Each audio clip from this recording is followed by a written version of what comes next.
जो कंपनियां और ये जो सरकारें, ये जो मिली जुली सरकारें हैं, ये पूंजीपतियों के साथ ये हमारा शोषण करने का काम कर रही है।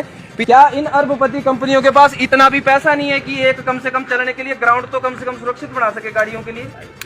जब हम यहाँ से अपनी शिकायत लेकर के यूनियनों में पहुंचते हैं, दाड़ला घाट में पहुंचते हैं, बागा में पहुंचते हैं, बरमाणा में पहुंचते हैं, तो शून्य मात्र वहाँ पे हमारी सुनवाई नहीं की जाती किसी की। फिर वहीं पे जो ड्राइवर के पास जो भी खर्चा मिलता था ड्राइवर को, वो खर्चा जो है वहीं पर ही उसका खत्म हो जाता था 3-4 दिनों में। अब आप बताइए, इतने महंगाई के समय में जब आपका मिला हुआ खर्चा आपका वहीं पे खत्म हो जाएगा जहाँ पे आप पहुंचोगे, तो क्या 8 और 10 हजार की नौकरी में आज के समय में गुजारा किया जा सकता है? नहीं। क्या आपको लगता है आज क्या किस और जा रही है महंगाई? क्या इसमें आपको लगता है कि एक ड्राइवर जो 24 घंटे 48 घंटे गाड़ी पे रहता है, वो बंदा इन चीजों में गुजारा कर सकता है? नहीं कर सकता। और जो मालिक लोग खुद गाड़ियां चला रहे हैं, क्या उनको पता है कि उनकी गाड़ियों का खड़ी रहने से कितना नुकसान होता है उनका? जब वेट पड़ा रहेगा आपकी गाड़ी के टायरों के ऊपर, जब आपकी बॉडी के ऊपर वेट पड़ा रहेगा, तो आपकी गाड़ी का नुकसान होगा। और जो मालिक साथी हैं हमारे, वो काम करवाते नहीं थकेंगे। कल मेरे पास एक भाई का फोन आया, उसने बोला कि भाई क्या करना, इतनी व्यवस्था इतनी खराब हो चुकी है कि गाड़ियों का काम कराने के लिए पैसे नहीं है, पेंट कराने तक के लिए पैसे नहीं है हमारे पास, क्या करें हम? ये स्थितियां जो है पैदा की गई हैं स्थितियां, ये इसमें आप लोगों की गलती नहीं है, ना ही इसमें ट्रांसपोर्टर साहब की गलती है। ये जो कंपनियां और ये जो सरकारें, ये जो मिली जुली सरकारें हैं, ये पूंजीपतियों के साथ ये हमारा शोषण करने का काम कर रही है। पिछले 12 सालों में इन रेपुटेटेड कंपनियों का इतनी हैसियत नहीं बनी कि एक ड्राइवरों के लिए एक गाड़ी खड़ी करने के लिए वो यार्ड बना सके।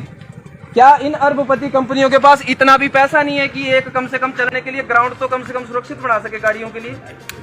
12 सालों से आज तक यदि कंपनियां एक ग्राउंड भी नहीं बना पा रही है, तो आप इनकी जो ड्राइवरों के लिए जो इनका संकोच है, जो ड्राइवरों के लिए इनकी नकारात्मकता है, वो नजर आती है। अगर आप यहाँ पे देखते हैं अभी क्या स्थिति है आपकी, जो नहाने धोने की व्यवस्था है, अच्छी व्यवस्था होनी चाहिए, साफ सफाई व्यवस्था होनी चाहिए। कुछ लोग बोल रहे हैं कि जी ड्राइवर नलके तोड़ रहे हैं, फलाना तोड़ रहे हैं, वो जिम्मेदारी कंपनी की बनती है कि उन्होंने कैसे उसको सुचारू रूप से चलाना है। अगर कोई गलती कर रहा है उसको आपने कैसे देखना है, कैसे उसको मैनेज करना है, वो ड्राइवर थोड़ी मैनेज करेंगे, वो व्यवस्था ही मैनेज करेगी ना वो। अगर हम लोग ही सारा काम करने लग जाएंगे तो गाड़ियां कौन चलाएगा फिर? ये तो आपको देखना पड़ेगा कौन गलती कर रहा है, कौन सही कर रहा है। सिक्योरिटी रखी हुई है, प्रशासन है, सारा सपोर्ट है कंपनियों के साथ। ड्राइवरों के साथ किसका सपोर्ट है? जब हम यहाँ से अपनी शिकायत लेकर के यूनियनों में पहुंचते हैं, दाड़ला घाट में पहुंचते हैं, बागा में पहुंचते हैं, बरमाणा में पहुंचते हैं, तो शून्य मात्र वहाँ पे हमारी सुनवाई नहीं की जाती किसी की। आप लोगों में से बहुत सारे ट्रांसपोर्टर भी है, क्या सोसाइटियाँ सुनवाई करती है आप लोगों की? ऊपर जाकर के जितनी भी सोसाइटियाँ, मैं दाड़ला घाट की अगर बात बोलूँ तो 8-10 सोसाइटियाँ बन चुकी है, जिनमें सिर्फ एक सोसाइटी में प्रधान है, सिर्फ एक सोसाइटी में प्रधान है। ये बड़ा शर्मनाक विषय है। क्यों है एक सोसाइटी में प्रधान? क्योंकि बाकी सारे करप्शन में संलिप्त है। यदि वो लोग करप्शन में संलिप्त है, उसी का खामियाजा जो है साधारण मेंबर को, साधारण सदस्य को और ड्राइवर को भुगतना पड़ता है। यदि वो लोग आकर के पक्की बात उन्होंने की होती, पहले यहाँ पे कंपनियों के साथ बात की होती कि हमारे आपके पास हमारा ड्राइवर आएगा, गाड़ी लेकर के आएगा, उसकी सुरक्षा की जिम्मेदारी है, उसकी नहाने धोने की जिम्मेदारी है, गाड़ी कहीं खड़ी करेगा। अब यहाँ से इस धूल से जब गाड़ी में चढ़ेंगे अंदर, हमारे लिए तो हमारा जो गाड़ी होती है वही घर होता है। जब आप इस मिट्टी से अंदर चढ़ेंगे तो सारी गाड़ी में भी मिट्टी चढ़ जाएगी, चारों ओर धूल उड़ रही है, बुरी हालत, सांस लेने में प्रॉब्लम। कुछ हमारे बुजुर्ग ड्राइवर है, कई बार कई तरह की शिकायतें हो जाती हैं उम्र दराज, जब आदमी की उम्र बढ़ती है। तो ये जो स्थितियां बनी हुई हैं भाई, आप लोग चाहते हैं कि इनका समाधान होना चाहिए?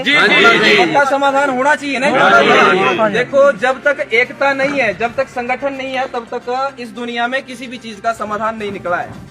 दुनिया जो है वो शक्ति की पुजारी है। किसकी पुजारी है? दुनिया शक्ति की पुजारी है। और शक्ति किसके पास है? आज के समय में शक्ति है सरकारों में, शक्तियां इन पूंजीपतियों के पास, ड्राइवरों के पास कुछ नहीं है। एक 8,000 की नौकरी करने वाला ड्राइवर कहाँ अपनी शक्ति दिखाए जा करके? इसीलिए संघों के निर्माण किए जाते हैं। गरीब तबके के जो लोग होते हैं, मजदूर यूनियनें देश में बनी हुई है, हालांकि वो भी 100% तक सक्सेस नहीं हो पाई है, फिर भी उन्होंने कहीं ना कहीं जो अपने मजदूर है, जो गरीब तबके के लोग हैं, उनको अधिकार दिलाने का काम किया है। आपको पता है, आप लोगों ने किसी की चोरी नहीं की हुई है, डरना नहीं है किसी से भी। डर उस व्यक्ति को है जिसको या तो जानकारी का अभाव है, या जिस व्यक्ति ने गलत किया हुआ है उसी व्यक्ति को डर होता है, जिसने या तो कोई गलत काम किया है या उसके पास जानकारी नहीं है। दो ही मामलों में व्यक्ति डरता है। और मुझे नहीं लगता आप सभी लोग सीनियर ड्राइवर हैं, सभी को लगभग 10 से 15 सालों से ऊपर गाड़ी चलाते हुए हो चुके होंगे। कोई हमारे नए भाई भी हैं यहाँ पे, तो आप अपने आप में बहुत अनुभवी है।